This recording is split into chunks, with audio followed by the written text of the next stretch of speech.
నమస్తే.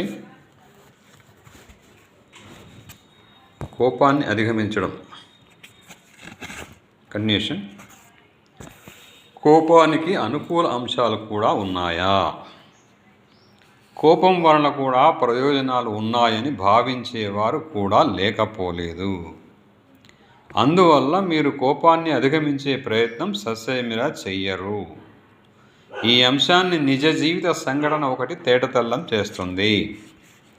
ఒక మిత్రుడు తన భార్యతో ఇలా చెప్పాడు: మఠంలో ఈరోజు కోపాన్ని అధిగమించడం ఎలా అనే అంశం మీద ఆసక్తికరమైన ఒక ప్రసంగం ఉంది, మనిద్దరం వెళదాం.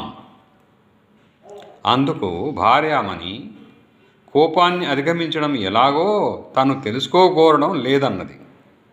తన కోపాన్ని చూసి మాత్రమే పిల్లలు భయభక్తులతో ఉంటున్నారని కూడా చెప్పింది. తన పిల్లలను క్రమశిక్షణలో ఉంచగల కోపమనే ఈ పరికరాన్ని ఆమె కోల్పోదలుచుకోలేదు. కోపానికి కూడా కొంత ప్రయోజనం ఉందన్నదనే ఆమె దృక్పథం. మెతకదనం నిష్ప్రయోజమైనప్పుడు కాఠిన్యం అనుసరణీయం అన్న సూక్తితో ఈ దృక్పథం ప్రతిధ్వనిస్తోంది. కోపాన్ని ప్రకటించడంలో ఒక రకమైన ప్రయోజనం ఉండవచ్చునేమో కానీ దానికి నైతికమైన అనుమతి మాత్రం లేదనే చెప్పాలి. Thank you. యువర్ జయప్రకాష్.